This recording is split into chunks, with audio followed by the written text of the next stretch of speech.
"You are not fit for this position." The words fell like a cold blade, slicing through the thick air of the mahogany-paneled boardroom. The echo bounced off leather-padded walls, glinting beneath the soft golden lights that somehow felt icy to the bone. Ethan Cole sat motionless. His simple navy suit framed his tall, lean figure, his hands loosely folded on the dark wooden table. In front of him, 12 pairs of eyes fixed on him, some filled with disdain, some indifferent, only one showing the faint spark of sympathy. Gregory Langford, the acting CEO, leaned back in his Italian leather chair. The diamond-studded Rolex on his wrist caught the sunlight pouring through the Manhattan glass ceiling, scattering it across the table. He smirked faintly. "You're out of your depth here," Gregory said, his voice calm yet laced with triumph. Not a muscle on Ethan's face moved. No anger, no defense. Only eyes quietly observing, like a chess player seeing a move no one else on the board could. Have you ever witnessed the moment someone tried to reduce your entire worth in a single sentence?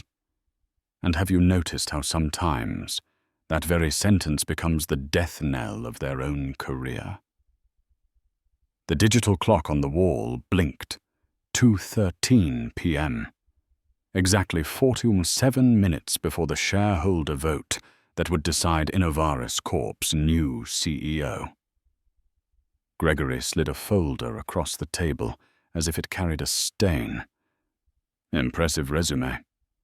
Stanford MBA. Fortune 500 experience.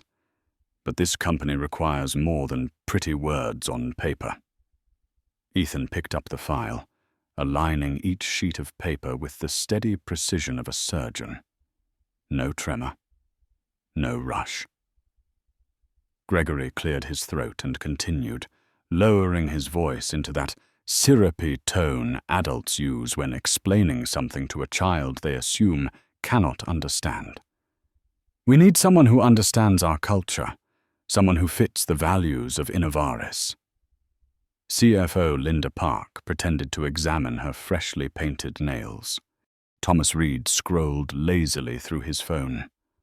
Only Dr. Nadia Karim, the sole board member of color, lifted her gaze toward Ethan, her eyes carrying the weight of unspoken empathy. Gregory stood, his 6-foot frame casting a long shadow across the polished table. This isn't about diversity quotas or feel-good initiatives.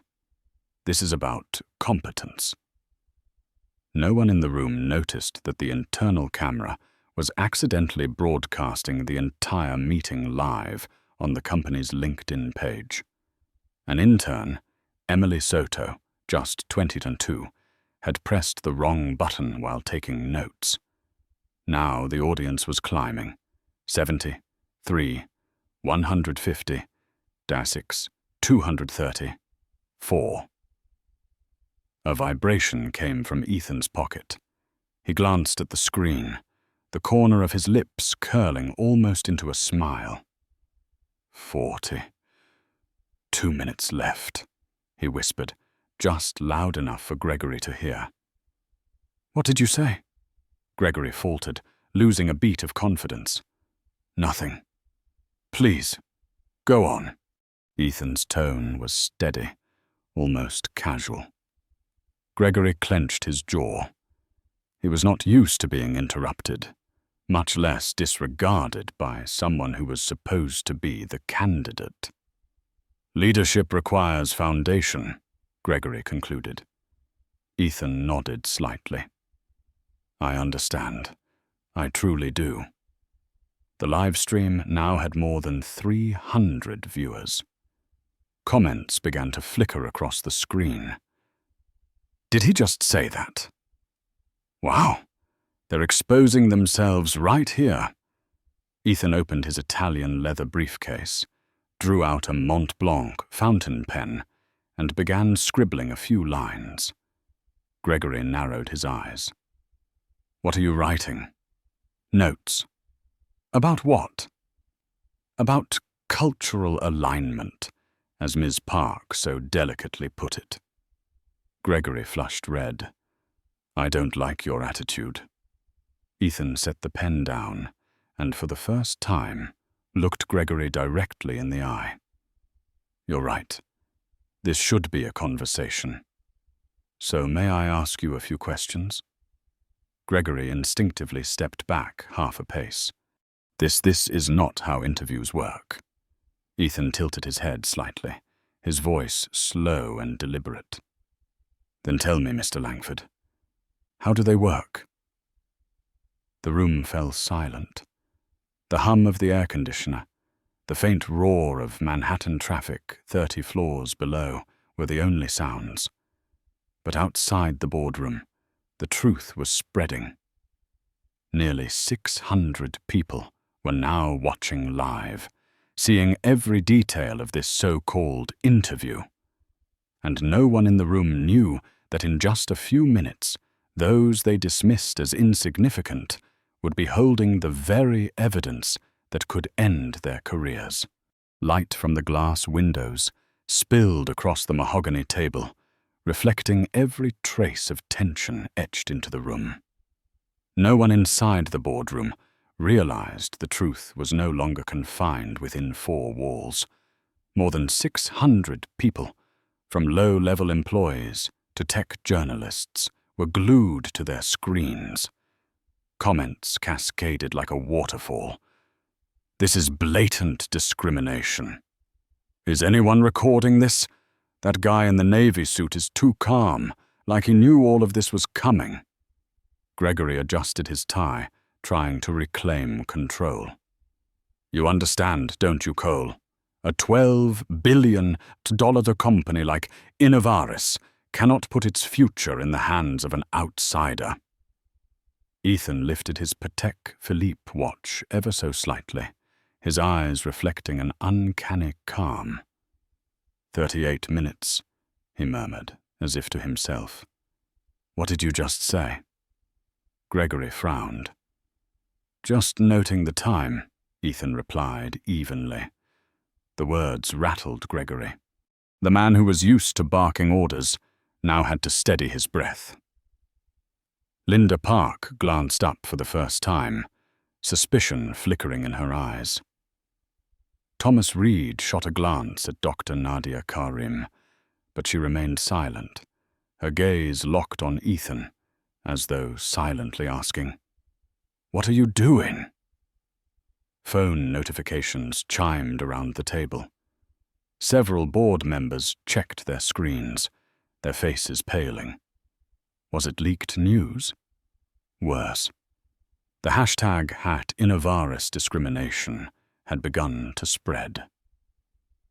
Ethan opened his briefcase, pulling out a neatly clipped file. He wrote a few sharp lines with his fountain pen, black ink cutting across the page. Gregory lost his composure. "What the hell are you writing?" "Observations." "Observations about what?" Ethan did not look up. "About how an acting CEO tries to mask his panic while being watched live by thousands." A deadly silence followed. Gregory's face flushed crimson. "You think you're smarter than me?" Ethan finally looked up, his pupils as still as a winter lake. "Smarter, I cannot say. But you just revealed the truth yourself. You fear the audience more than you fear the shareholders. That is not leadership, Gregory. That is the mark of a man who is over-leveraged." The word struck like ice.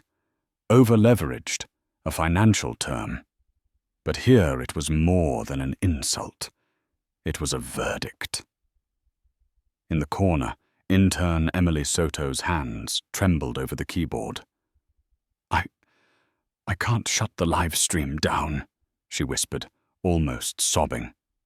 "Admin control is locked." Nadia turned to Gregory. "Mr. Langford, perhaps we should—" "Silence!" Gregory barked, his voice too loud, too raw. The sound didn't just echo in the room. It rang in thousands of headphones outside. Viewer count: 1,200. 1,800. 2,400. Gregory slammed his palm on the table. "Security!" The glass doors burst open. 2 men in black uniforms stepped in, Marcus Allen and Victor Ramirez. Their black shoes struck the floor with heavy thuds. "Remove him!" Gregory ordered. Marcus and Victor advanced. But Ethan looked up, a faint smile touching his lips. "Good afternoon, Marcus. How's Sarah doing? Still holding her spot as midfielder for the Eagles?" Marcus froze. "You?" "No, Sarah. She has talent. I sponsor the Queen's Youth League. Sarah stands out." Victor frowned, but Ethan continued. "And you, Victor, your mother's recovery after her heart surgery last year at Mount Sinai went well, I trust." Both men stood paralyzed. In an instant, the line between authority and subordinates vanished. They no longer saw Ethan as a faceless candidate, but as someone holding files on their very lives. "What are you waiting for?" Gregory shouted. Marcus stepped back half a pace, his voice shaking. He knows too much." The live stream exploded. "Oh my God, he knows their families. This is definitely a setup. This guy isn't just a candidate." Ethan rose slowly to his feet, his demeanor not of a guest, but of a chairman presiding. 30. 2 minutes. Gregory's face drained of color. "Counting down to what?" Ethan closed the file and placed a hand on it. "Counting down to market close, and when the SEC releases its statement this afternoon." The room seemed to drop 10 degrees. Linda swallowed hard. Thomas dropped his phone onto the table. Nadia gripped her pen tighter, her eyes never leaving Ethan. The livestream climbed past 3,000 viewers. Then new comments began to flood in. Bloomberg just tuned in. The Verge joined too. "Oh my God, the press is watching." Gregory fought to steady his hand as he pulled out his phone, but Marcus muttered, "Sir, everyone out there already sees it. No one can control this anymore." Ethan let out a quiet laugh. "Exactly. And now we begin the real conversation." The boardroom was suffocating with tension. The scent of mahogany, the Italian leather chairs, all seemed to compress under an invisible weight. Gregory gripped his phone tightly, but the screen kept flashing with notifications. #Innovaris. Discrimination had climbed into the top trending list.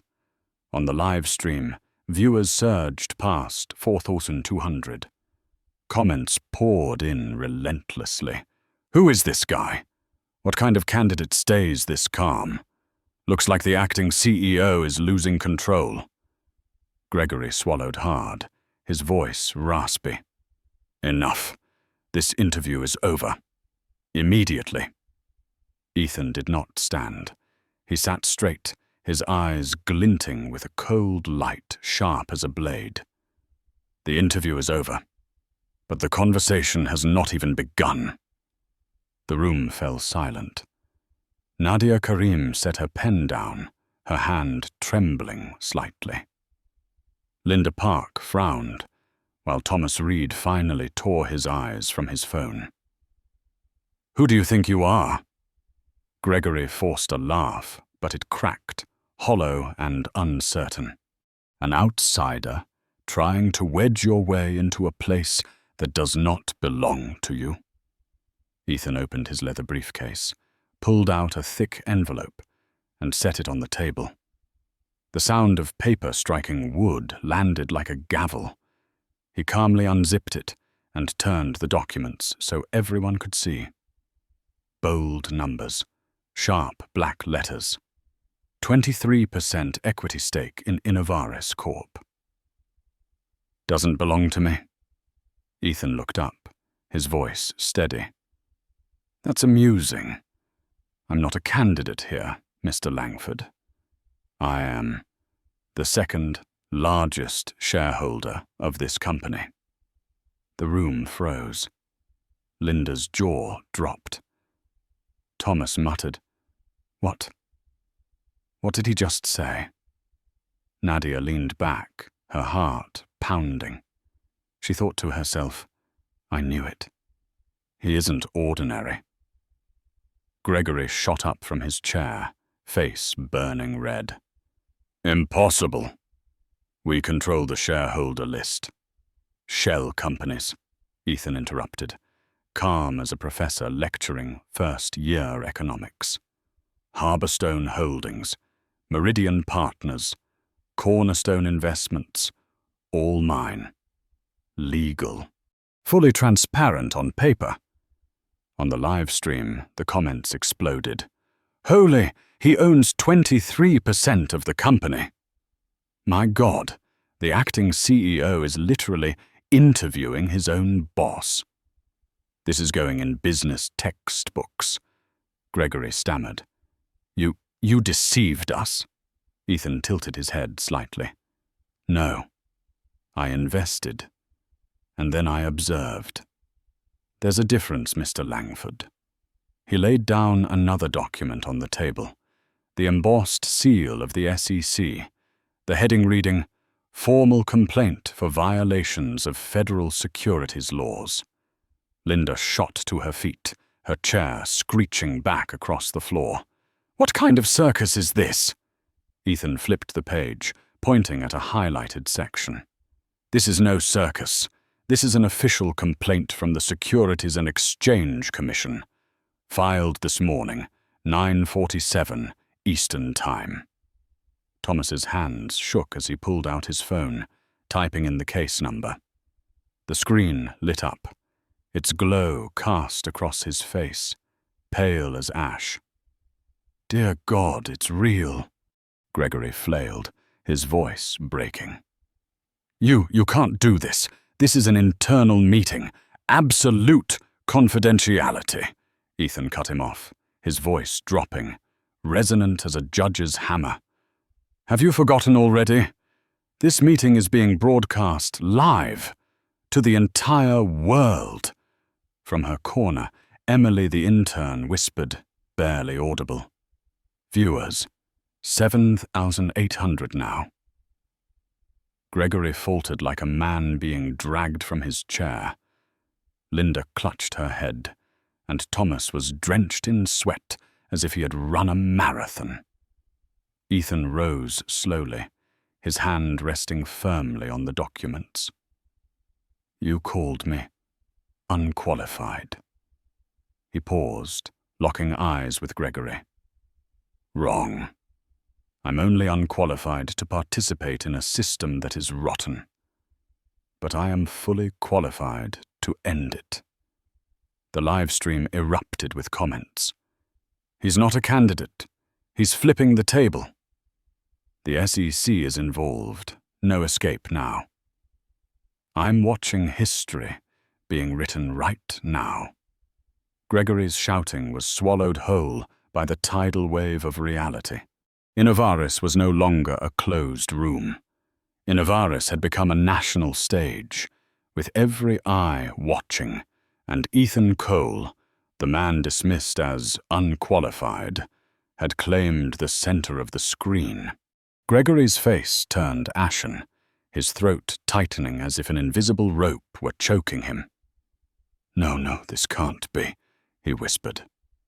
Ethan glanced at his watch. 27 minutes left.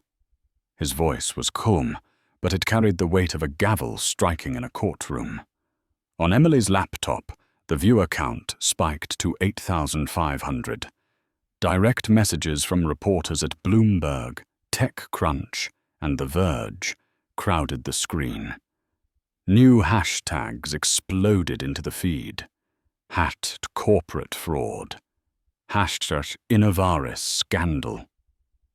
Linda screamed, "This is fake! Those documents could be fabricated!" Ethan replied without even lifting his eyes. Case number 2024, CV 18847. Go ahead. Search it in the SEC's public database. Thomas's hands shook as he typed in the case number. The screen lit up, the glow reflecting on his face, this time with no trace of hope. My God, it's real! Gregory lunged forward, trying to rip the folder from Ethan's hands, but Marcus, the security guard, stepped in to block him. Sorry, sir. You should keep your distance. Gregory snapped. You work for me! Marcus looked him dead in the eyes. No, I work for Innovaris, and if he owns 23% of the shares, he didn't finish, but the implication was clear. On the live stream, the comments exploded. The guard is siding with him now. This isn't an interview anymore. This is a corporate coup. Ethan remained patient, never raising his voice. He opened his briefcase again and pulled out another set of documents, this time bound in dark blue with the embossed seal of the FBI. The room seemed to contract, even the sound of the air conditioning fading into silence. A parallel criminal investigation, Ethan said, his voice low and deliberate. Charges: securities fraud, wire fraud, conspiracy against civil rights under Federal Statute 18 U.S.C. 241. Nadia exhaled sharply, her heart racing. She thought, dear God, this isn't just internal. This is federal. Gregory stammered. No, you're bluffing. Ethan lifted his phone, its screen displaying an incoming call from Washington, D.C. He answered, his voice composed. Yes, Agent Howard, I'm still in the meeting. Correct, nothing has been signed yet. 23 minutes left. Understood. He hung up, letting his gaze sweep across the room. The feds will be on time. Chaos broke loose. Linda broke down, sobbing, mascara streaking her face. Thomas fumbled to call his lawyer, his hand shaking. Gregory shook his head over and over, as if sheer denial could turn back reality. Emily's voice cracked, nearly a scream. Viewers, 10,000 now. On the screen, messages scrolled too fast to read. I'm watching history being written. The FBI is involved. Innovaris is finished. Somebody record this. This is evidence. Ethan circled the table slowly, his hand brushing lightly against the back of each chair. You called me unqualified. In truth, you're right. I am unqualified to participate in a system this rotten, but I am more than qualified to change it. He stopped behind Gregory, leaned down slightly, his voice a quiet blade. And the law doesn't care about your arrogance. The thrum of helicopter blades echoed from outside. Through the glass windows, sunlight flashed off the spinning rotors as they descended. News stations were already broadcasting live. Emily shouted, nearly breathless, 20,000 people are watching. Gregory collapsed into his chair, trembling. We can negotiate. Ethan nodded slightly, as though he had been waiting for that very moment. Yes, but negotiation only matters before 4 p.m. After that, the market closes. The SEC announces. The FBI enforces.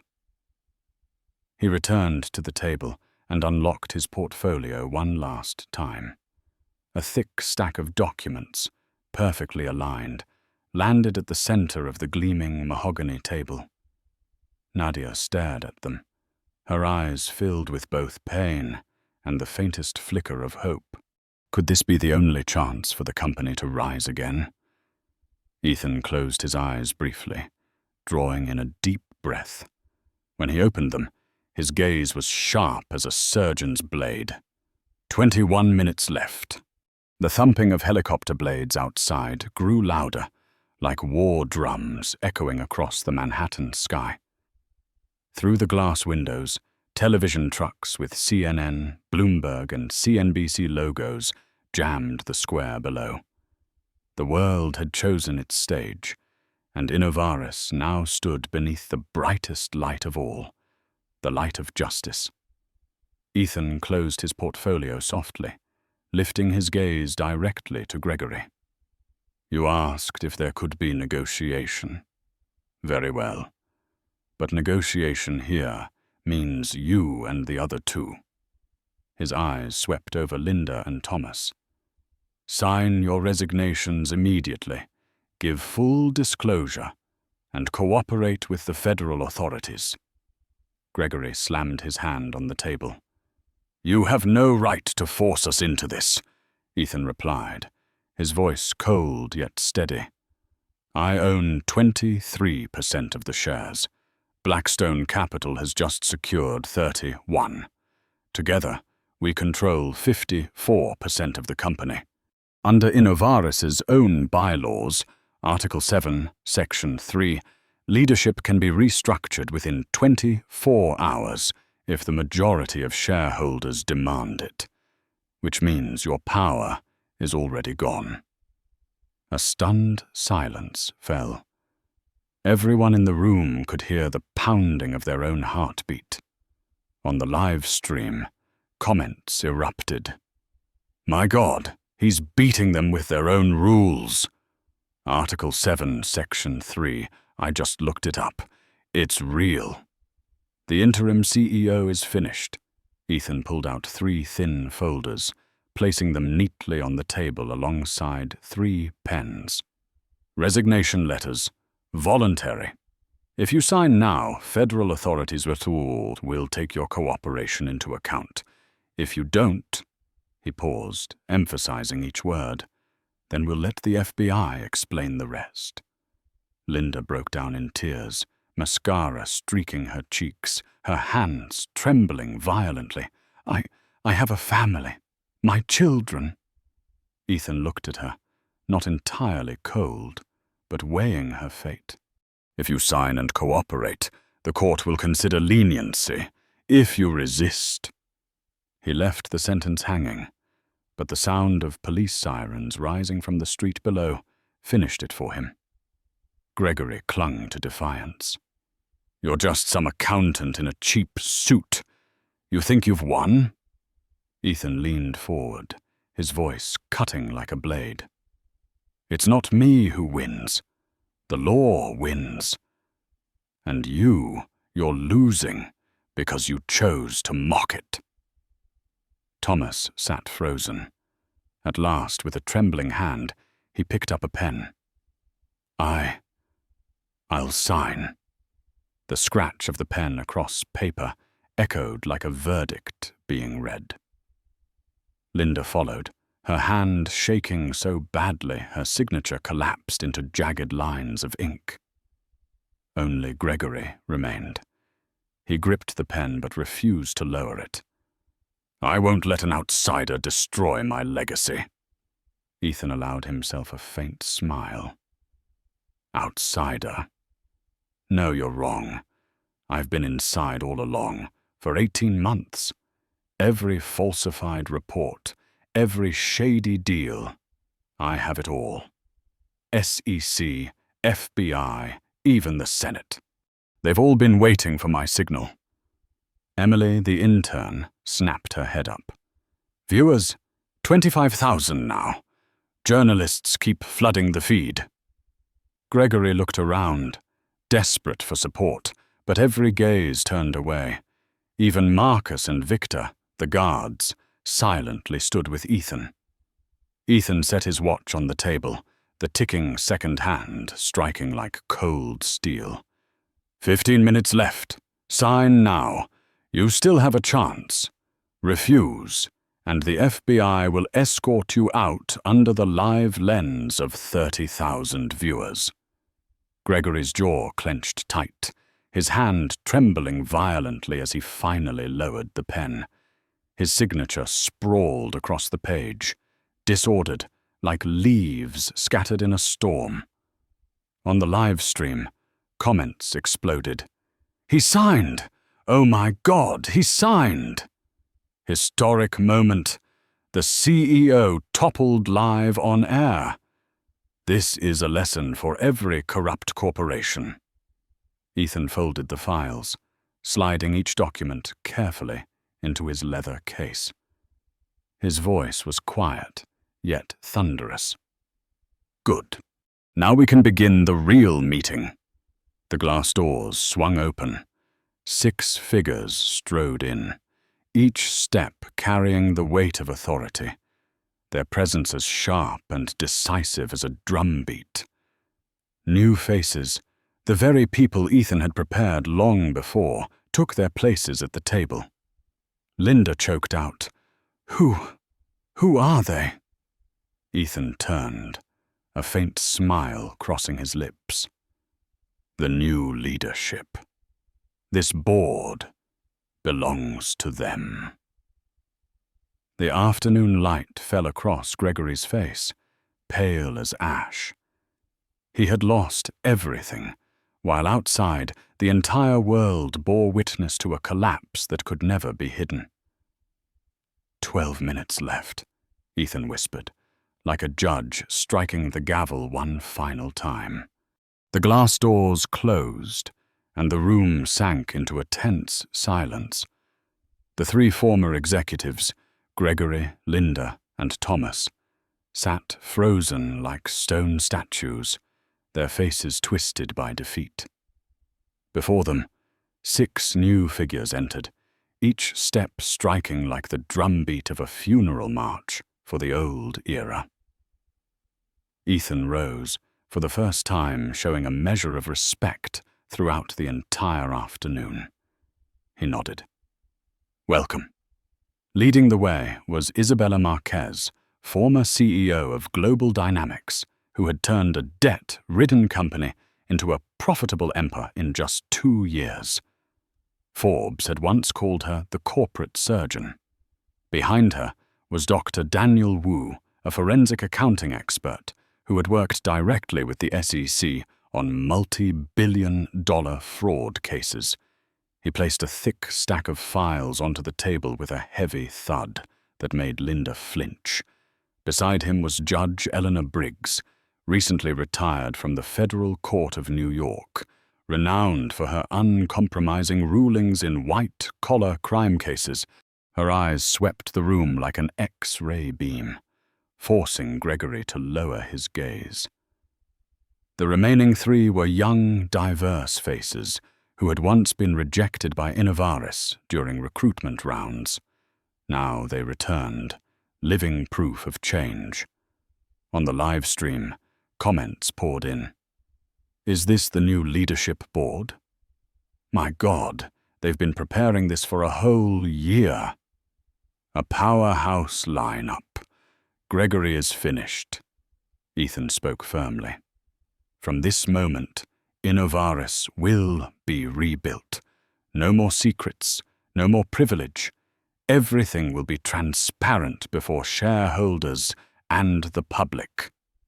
Isabella's voice cut in, sharp as steel. "The first priority, stopping a market collapse.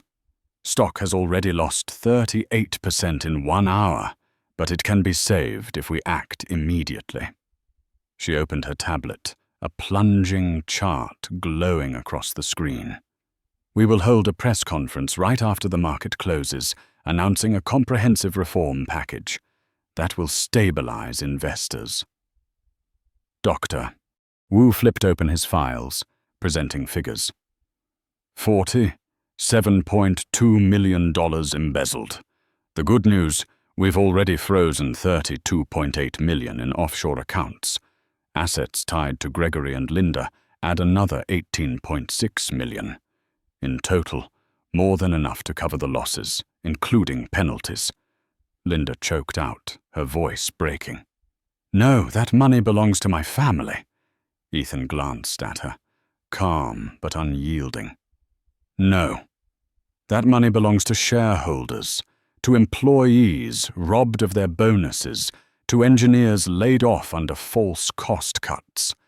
Your family only borrowed it, and now it must be returned." On the live stream, viewers exploded. $47.2 million? They stole that much. Already frozen? Damn, justice moves fast. This is like a movie playing out in real life. Judge Briggs reached into her case, pulling out a seizure order. The federal court signed this morning. Homes, luxury cars, fine art. All assets purchased with embezzled funds will be seized. Gregory roared, his voice cracking. "You can't do this." Ethan's head snapped toward him, his eyes sharp as steel. 18 U.S.C. 981. Forfeiture of property involved in offenses. Do you want to argue with federal law? Gregory was silenced instantly. Isabella advanced to the next slide. Structural reform.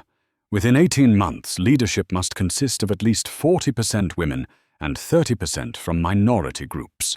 All recruitment processes will be managed by independent third parties. No more tossing out resumes just because the names don't sound pleasing to the board. Nadia Karim, the only member of the old board who had not resigned, whispered, "This should have been done long ago." Ethan nodded.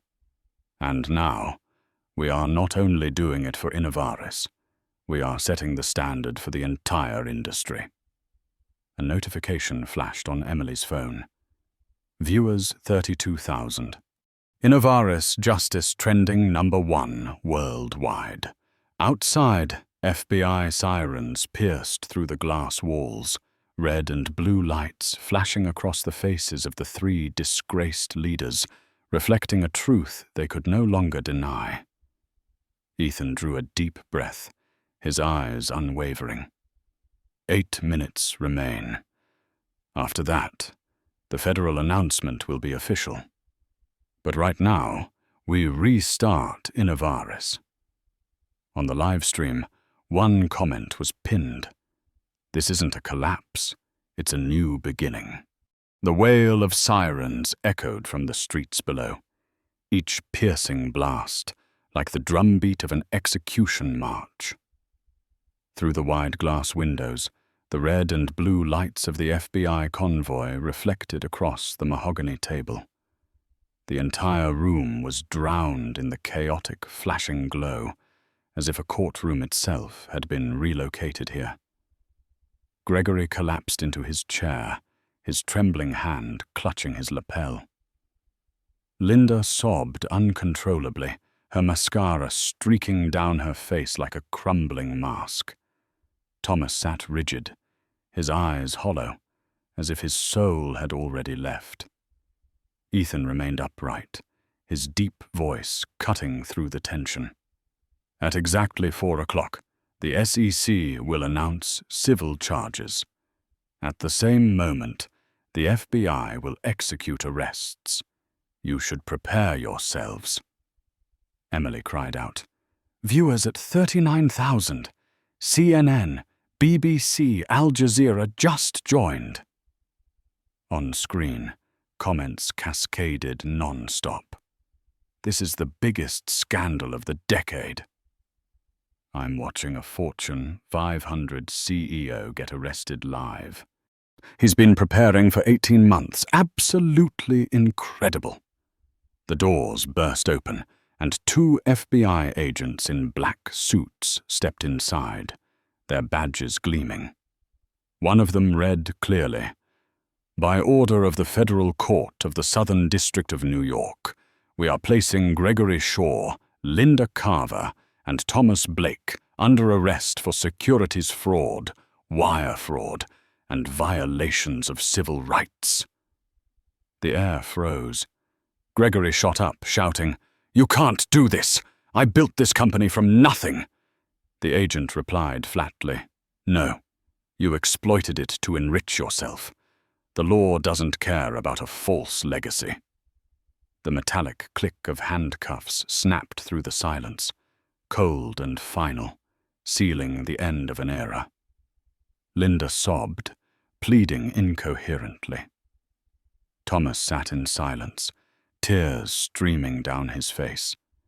Outside, reporters pushed forward, cameras lifted high, flashes exploding like a blizzard of light through the glass. Headlines were already typed, waiting for the final image. Innovaris scandal. CEO arrested live during board meeting.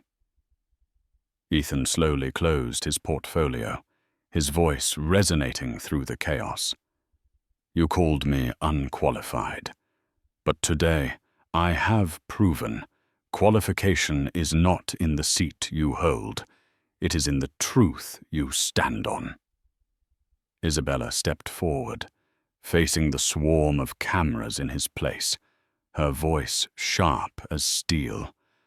"From this day forward, Innovaris will be transparent. We pledge to restore all damages, to implement full personnel and financial reforms. This is not an end. This is a beginning." On the live stream, a pinned comment appeared.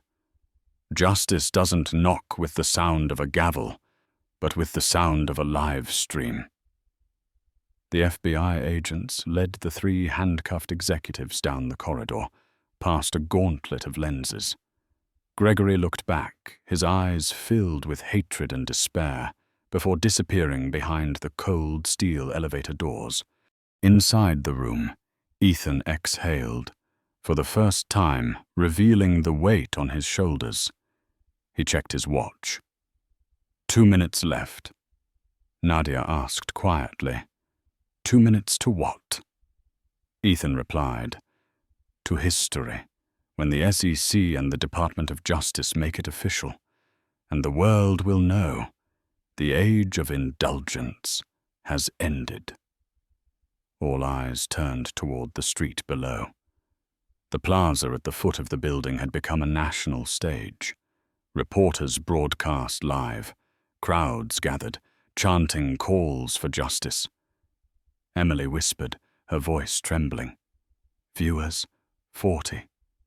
2,000. Trending worldwide." Ethan closed his eyes, listening to the echoes from outside. He whispered, not sure to whom. 18 months? 40? $7 million. 3 people lost everything. But thousands of employees regained fairness. The clock struck 4, its chimes reverberating like a verdict. At that very moment, the large screen in the room lit up with a breaking news banner. The U.S. Attorney General appeared, reading the charges. His words rang like a final judgment. 3 former executives of Innovaris Industries have been arrested on charges of securities fraud, wire fraud, and violations of civil rights. This marks the first step in a sweeping investigation into discrimination and fraud in American corporations. The room fell into absolute silence. Ethan opened his eyes and looked straight into the live stream camera. Justice is not some distant idea. It begins right here at this table. The glass doors closed behind the departing FBI team, leaving behind a chilling emptiness.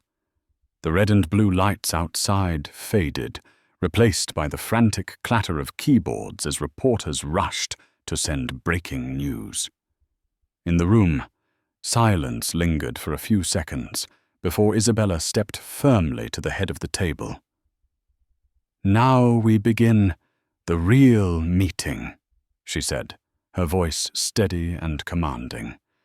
Ethan sat down, his eyes showing a flicker of fatigue, but still resolute. Yes, justice has knocked on the door, but now we must prove that Innovaris can be reborn. Dr. Wu activated the screen, displaying real-time figures. The stock price continued to plunge, losing 42% of its value in just 90 minutes. If we don't act now, we will lose $5 billion in market capitalization before the market closes. Judge Briggs interjected. The first announcement must be a transparency plan. We need concrete commitments that investors can trust. Isabella nodded, flipping to the next slide. We announce 3 reforms today. First, restitution of $47.2 million embezzled through frozen assets and the restitution fund. Second, personnel reform, establishing an independent recruitment process with a requirement of 40% women and 30% minorities in leadership within 18 months. Third, financial transparency.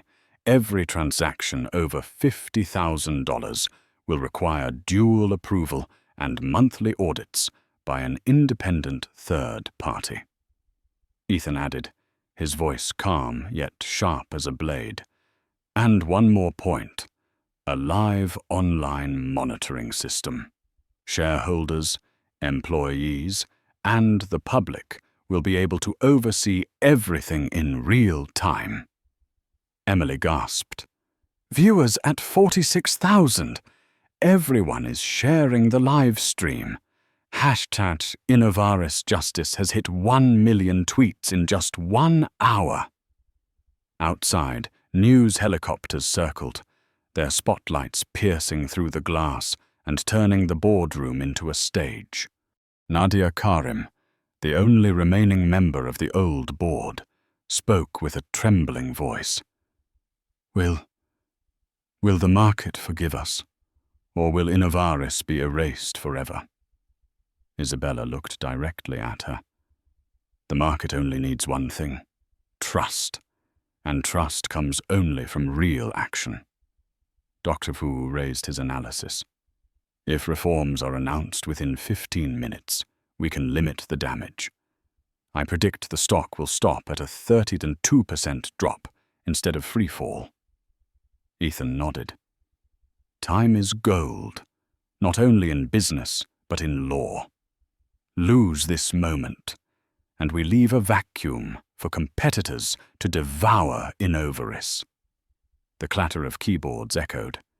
Emily pinned a comment on screen. We are watching history, a company restructuring live on stream. Judge Briggs held up a draft declaration. I have prepared a legal statement. Innovaris admits violations, pledges full cooperation, and implements reforms under federal oversight. Isabella turned to Ethan. Do you want to be the one to read this statement to the press? Ethan hesitated. In his eyes flickered memories, 18 months of digging, of pretending to be a mediocre candidate, of enduring Gregory's scorn. Then he shook his head. No, I am not here to become CEO. I am here to restore fairness. Innovaris needs someone new to lead, not someone who toppled it. The room grew quiet. For the first time, respect filled the air. Isabella stepped forward and placed a hand on his shoulder. Then let me speak, but stand by my side. They need to see the face of the man who exposed the truth.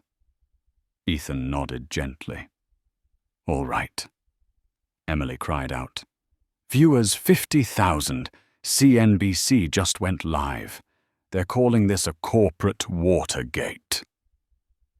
Outside, reporters crowded against the doors. The roar of voices, the snap of cameras, the cries of names filled the hall. Ethan gripped the strap of his leather case and drew a deep breath. All right, it's time. We are no longer a crisis board. We are a reconstruction board. Isabella walked toward the doors, where the flash of cameras blazed like fire. Now we redefine the meaning of corporate justice, Ethan whispered, as if carving a vow into the air itself. The boardroom doors swung open. A blinding flood of light from hundreds of camera flashes poured in, illuminating the faces of those stepping out. Reporters crowded forward, microphones raised like a forest of steel, voices erupting all at once. Is it true the CEO has been arrested? Does Innovaris stock still hold any value? Mr. Williams, who are you really? Isabella stepped up to the podium, her sharp grey suit catching the light, her face calm as if she had prepared her entire life for this moment. Beside her, Ethan stood tall, his navy blue suit understated, but his eyes cut like blades through the sea of lenses.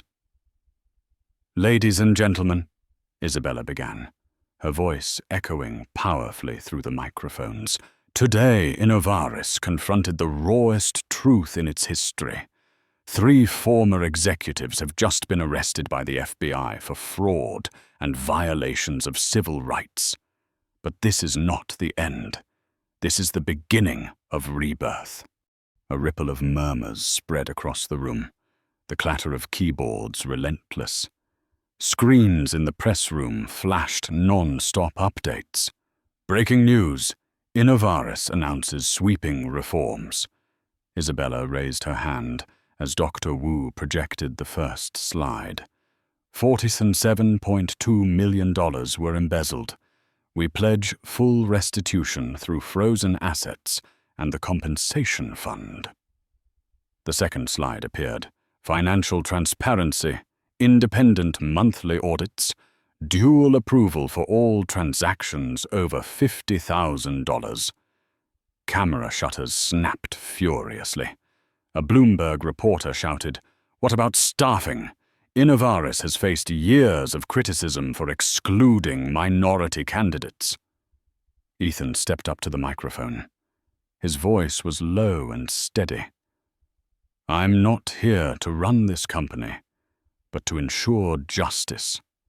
Innovaris pledges that within 18 months, at least 40% of leadership positions will be held by women, and 30% by individuals from minority groups.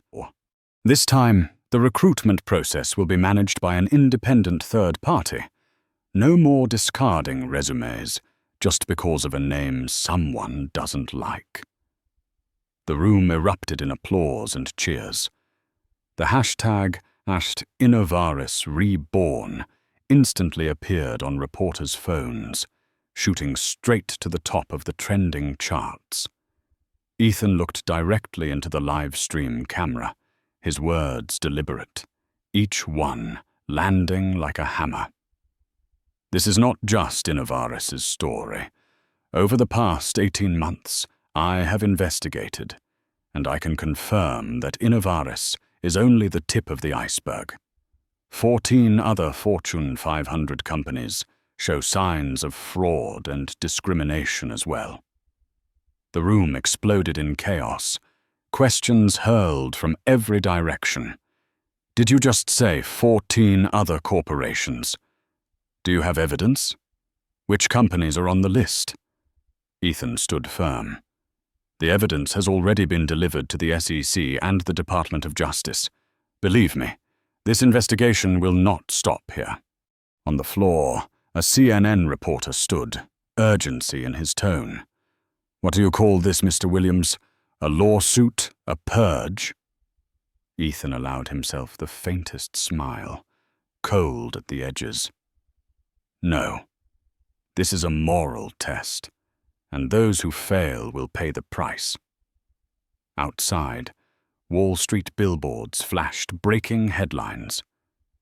Innovaris stock rebounds 6% after reform announcement.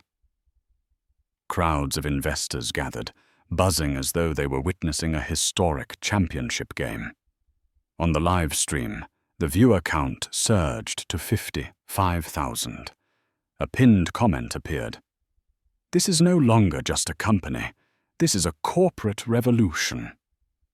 Isabella closed the press conference, her voice ringing like a bell. Innovaris will survive, not through deception, but through transparency. Not through privilege, but through justice. Applause, cheers, and the blaring horns of news vans blended into a storm of sound outside. Ethan glanced at his watch. 6 minutes until the market closed. He turned to Isabella and whispered, "The storm has passed. Now it's time to rebuild the house." The New York Stock Exchange closed with the long chime of its bell, but the aftershocks spread across the world. The ticker board glowed red, yet a small line of text scrolling across CNBC screens made all of Wall Street fall silent. Innovaris recovers by end of trading, closing at -29% after announcing reform and leadership restructuring.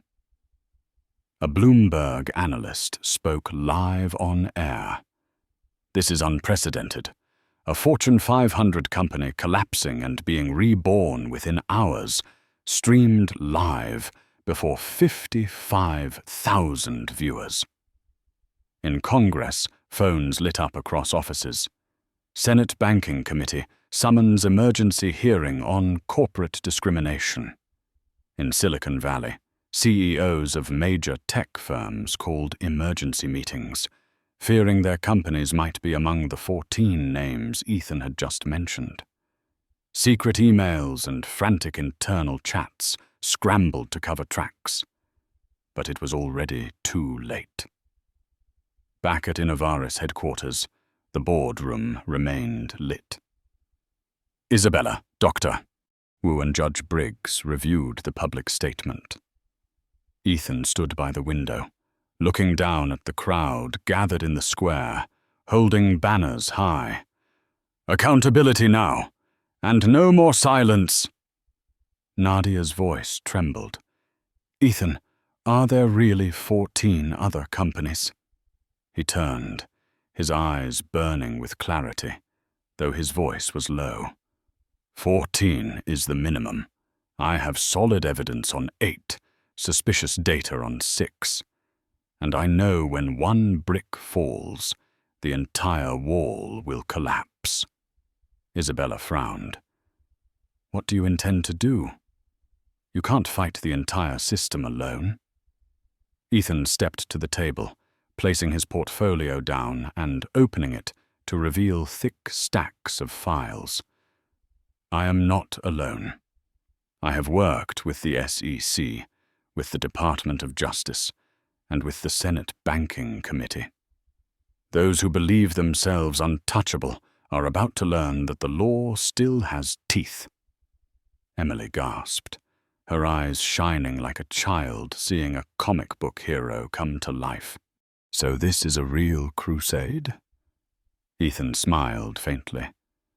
"No, this is the work of an auditor. The only difference is that I choose to shine a light where others deliberately hide." The room fell silent. The roar of helicopters still thundered outside, but inside his words carried like a vow. Suddenly, Ethan's phone rang with a distinctive tone. He pressed speaker. A woman's voice came through, clear, commanding, powerful. "Ethan, this is Senator Eleanor Ward. The hearing begins next week. Are you ready to sit as the chief witness?" The room froze. A senator, the chair of the Senate Banking Committee.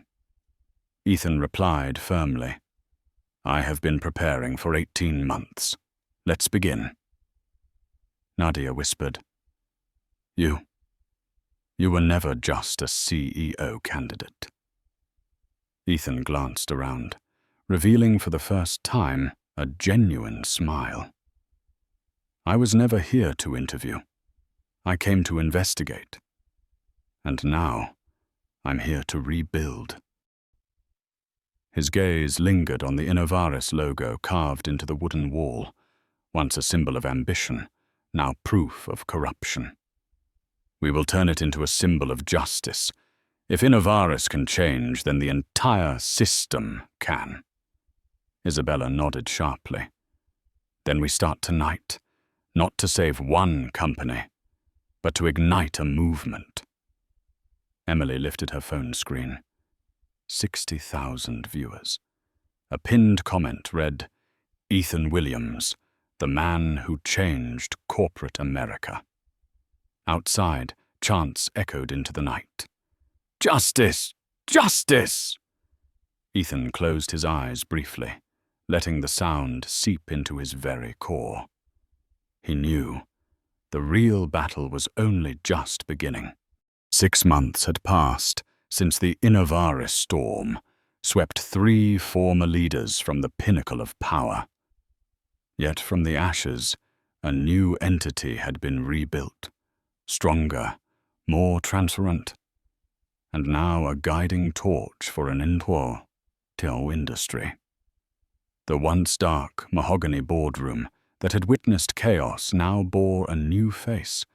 A round table replaced the long authoritarian desk, glass walls let light flood in, and portraits of employees lined the walls. A constant reminder that this company belonged not to a few, but to everyone. Isabella, now the official CEO after a unanimous vote, delivered the quarterly report. "Revenue has grown by 23%. Our stock is trading at £140.07, an all-time high for Innovaris." Applause erupted around the table. Dr. Wu followed, his tone filled with excitement. "The real-time auditing system has been adopted by 18 other Fortune 500 companies. They call it the Innovaris model." Judge Briggs allowed herself a rare smile. "Never before have I seen the American financial sector voluntarily adopt ethical standards. But this time, public pressure and the market itself have forced the change."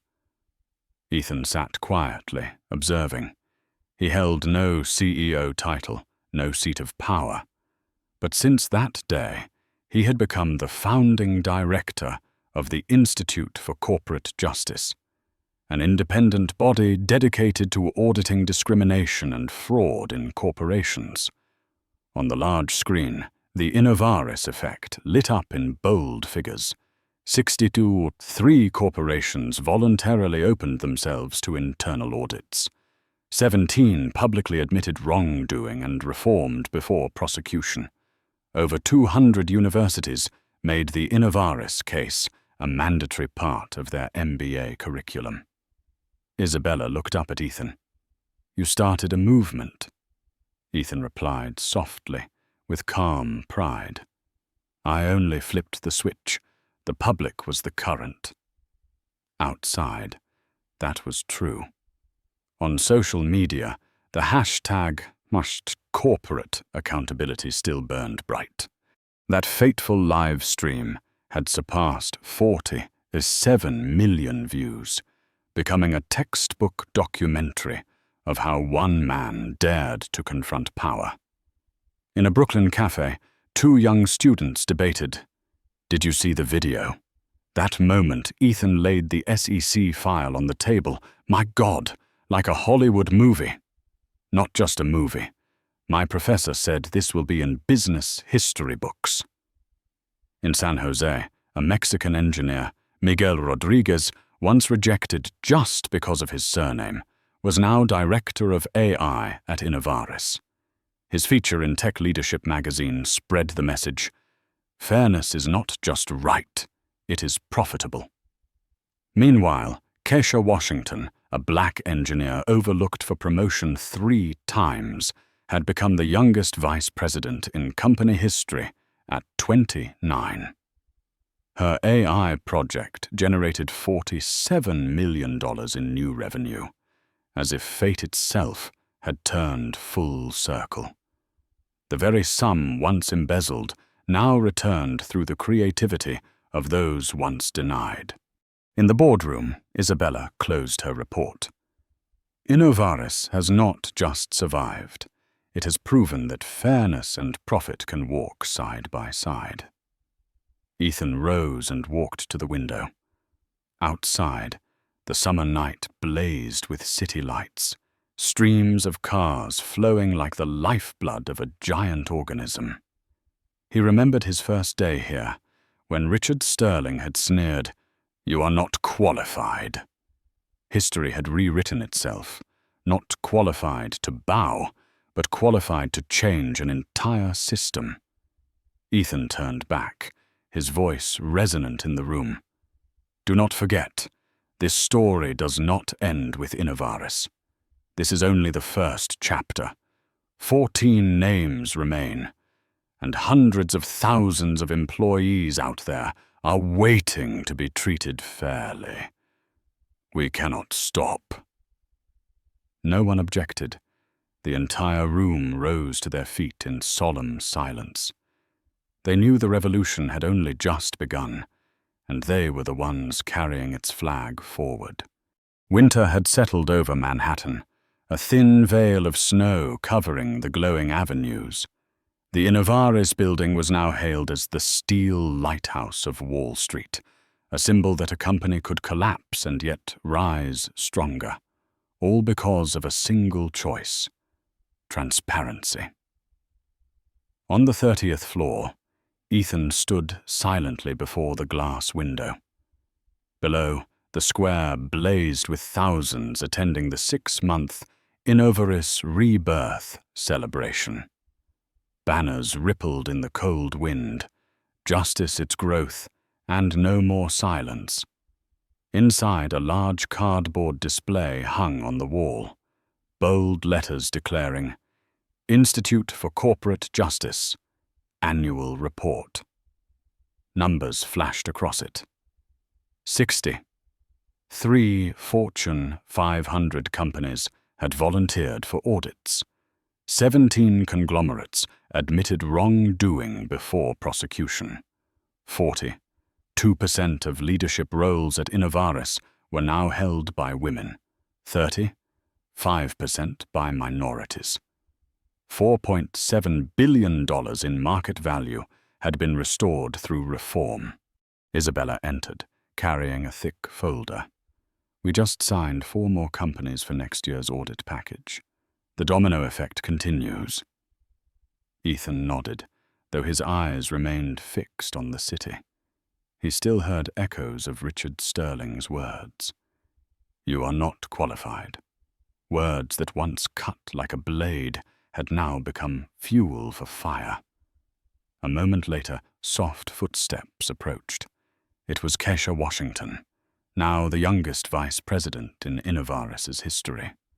She handed Ethan a printed photo, taken on her first day walking into her new office after her appointment. "Do you know, without you, this dream of mine would still be trapped in some drawer, ignored." Ethan smiled gently. "Not me. You and people like you proved that talent does not need permission to shine. I only cleared the dirty glass so the world could see the light." The door opened once more. Miguel Rodriguez, now head of AI, entered and placed down a fresh magazine. On the cover of Tech Leadership magazine, his face shone with the headline, "From Rejected Resume to Leading the Future of Technology." "Ethan," Miguel said, "our story isn't just about a company. It is inspiring an entire generation." Isabella added, her voice thick with emotion. "You turned a crisis into a global movement, and I learned that justice isn't a luxury to be chosen. It is the prerequisite for survival." Outside, the clock tower struck 9. The square erupted in fireworks, their glow scattering across the glass like shards of broken mirrors forming a brilliant mosaic. Ethan turned back, his eyes carrying an unusual solemnity. We have won a battle, but the war is far from over. 14 more names still wait, and perhaps even names no one dares to speak yet. Silence fell over the room. No one said another word, but all understood. This story would not end with fireworks. It would begin with responsibility. Ethan picked up his phone and opened the Tech Equity app. Numbers lit up the screen. 40, 7% women, 30, 8% minorities in leadership. He nodded slightly. Not perfect, but the beginning of a new standard. He thought of his nephew Marcus, the young graduate who had called last week. "Uncle, at my new company, I'm really being heard. My ideas matter." That was the greatest reward.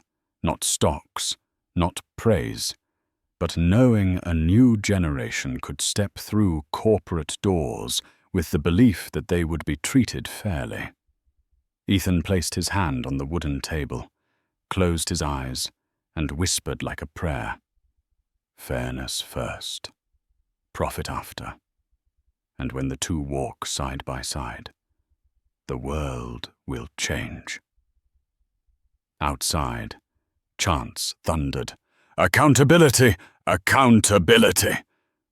Fireworks still blossomed across the night sky, but the true flame had ignited in the hearts of millions, and Ethan knew that was the real legacy. In the world of business, people often talk about profit, market share, or power in the boardroom. But the story of Ethan Williams has proven a deeper truth. Real power lies in the ability to turn justice into a mandatory standard.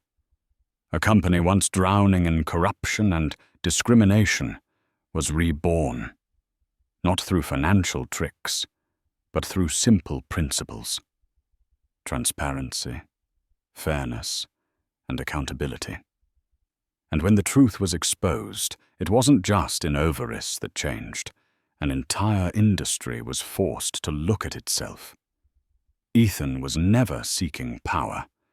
He did not want the CEO's throne.